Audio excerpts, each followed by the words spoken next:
Hi, everyone. I'm Keith Mathis with the Mathis Group. We are a premier ATP with the Project Management Institute. Welcome to 7 Minutes to PMP Mastery. Today, we're going to be talking about resource planning and building the right team. This is an important piece in the PMP exam, and many times people will mess up because of the only reference they have about resource planning is to be able to look at it through the eyes of the organization that they're used to working for. So let's do a deep dive into this today. So what does resource planning really mean? Resource planning and building the right team means identifying what people, skills, material, tools, equipment, facilities, and external services are needed to deliver the project successfully, and then ensuring that the right people are available, prepared, aligned, and supported. So it's not just the people side, even though that's a part of it. It's going to be also all the things that we need for the project. Do we have everything we need? Later on in other videos, we'll talk about the definition of ready and definition of done. But for this one, do you have the needed people and do you have the needed tools? The PMP focus. On this topic, it's not just about assigning people to do tasks and activities. PMI expects candidates to think like project leaders who plan resources strategically, they build team capability, they remove constraints, they negotiate for needed resources, and they adapt the team structure based on the project environment. So everything about the PMP is going to focus and have that connection to that team orientation. And so it's going to be very important for not only the project manager to be supportive of teams, but for your team people to be good at being able to be a team.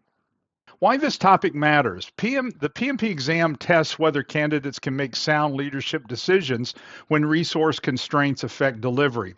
PMI does not usually ask what is resource planning. Instead, it presents scenarios involving unavailable team members, skill gaps, overallocated specialists, unclear responsibilities, vendor dependency, assignment conflicts, or a team that cannot perform as planned.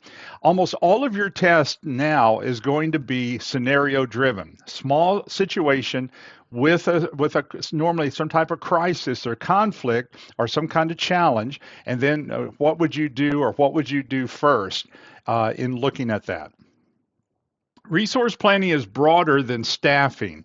So on the PMP exam, resources may include people, equipment, materials, facilities, funding, vendors, tools, technology, training, subject matter expertise. All of these components can be there. And I want you to remember, as you look at this list, vendor is on here too. And so that is looked at as part of the resource planning in PMI's world. PMI expects the project manager to review the resources needed, identify gaps or constraints, use the resource management plan and stakeholder engagement plan, procurement management plan, or team charter as appropriate, collaborate, negotiate, or escalate only when needed, and support the team rather than blame the team. Now, a couple of things to keep in mind here. First off, I want you to make sure you saw team charter. Team charter and project charter are not the same. We did other videos on that. You'll notice also that this talks about supporting the team rather than blaming the team, so you have a cohesive environment there. But one of the big pieces of this that's important too is that ability to collaborate, negotiate, and escalate only when needed. And so a lot of times on your test questions, you'll see escalation as a choice. And that's one of the last things that you're going to do is escalate to someone else. In the current world that you're working in, maybe you escalate all the time. On the PMP test, you want to escalate as a last resort. There's other steps before you ever escalate. Skills matter as much as availability. So being available does not mean a person is the right resource. So the PMP exam may test whether the project manager recognizes skill gaps before assigning work. So a good exam answer often includes assessing team member competencies, reviewing project requirements, providing training, pairing less experienced team members with mentors, adjusting assignments based on strengths, and acquiring external expertise if necessary. I want you to notice in everything they talk about here, they haven't escalated anything. And so that's one of the reasons why we warn you about that on the test. Common tools. Some of the common tools in resource planning would be responsibility assignment matrix or RAM, the RACI chart, the resource management plan, obviously, team charter, ground rules, organizational chart, skills assessment, training plan, resource calendar, procurement strategy. All of these would be listed as some of the tools that a project manager or a team might be using to make sure that they are able to conduct the right type of resource planning. Predictive environment. So in a predictive project, resource planning is usually more formal and occurs early. The project manager may create a resource management plan, staffing management plan approach, or staffing management approach, responsibility assignment matrix, a resource calendar, and cost estimates. A typical PMP scenario could be a project manager's developing a project management plan and realizes that several specialized resources will be required during testing. What should the project manager do first? So the best type of PMI logic or answer would be to identify resource requirements, confirm availability, update the resource plan, negotiate or procure resources as needed. The project manager should not wait until execution to discover a predictable staff gap. And so this is going to be on your traditional or your predictive project. On an Agile project, it's going to be a little different. So in Agile, the focus is less on assigning individuals to fixed tasks and more on enabling a cross-functional, self-organizing team. So the team should have the skills needed to deliver increments of value. A typical PMP scenario would be a Scrum team repeatedly fails to complete sprint goals because it lacks database expertise. And so from PMI's logic or PMI's best logic, they would facilitate the team's identification of the skill gap, work with the product owner in the organization to address it, and provide training or bring in expertise and protect the team's ability to deliver value. The servant leader removes impediments and supports capability building rather than simply assigning more work. And then in a hybrid environment, some work may be predictive while other work is iterative. So resource planning must balance formal planning with adaptability. The typical PMP scenario for something like this would be a construction company uses predictive planning for physical infrastructure, but agile methods for software integration. And so a software specialist is needed earlier than expected. So let's give you a PMP type of question for this. So a project manager is leading a hybrid project to implement a new customer portal. The infrastructure work is being managed predictively while the software features are being delivered by an agile team in iterations. During the third iteration, the agile team identifies that upcoming features require cybersecurity expertise that is not currently represented on the team. The functional manager says the cybersecurity specialist is assigned to another high priority project for the next 6 weeks. The product owner is concerned that delaying the security-related features will reduce business value and increase compliance risk. What should the project manager do next?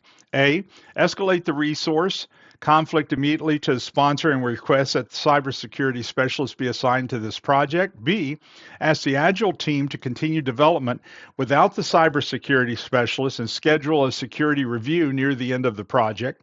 C, collaborate with the team, product owner, and functional manager to assess the skill gap, evaluate options such as training, temporary consulting support, backlog resequencing, or part-time specialist availability, and update the resource and delivery plans accordingly. And then D, direct the product owner to remove the security-related features from the backlog until the cybersecurity specialist becomes available. So this is very similar to some of the PMP questions that you might get. What's the right answer? The right answer, or the best answer, remember on the PMP, you aren't necessarily just getting a right answer, you're getting the best answer for the situation. C is the most correct because it reflects PMI's exam logic. So the project manager should first assess the resource and skill gap, collaborate with relevant stakeholders, evaluate options, adjust the resource delivery plans, and this answer recognizes that the issue affects team capability, business value, compliance risk, and delivery sequencing. It also fits a hybrid environment, so the project manager should not apply a rigid predictive response or a purely agile response.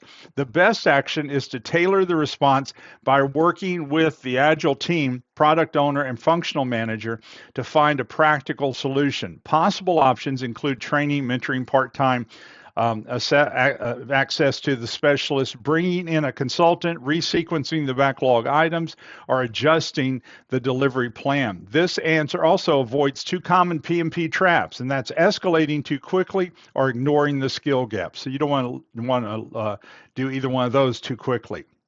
So let's take a look at the other answers that were wrong.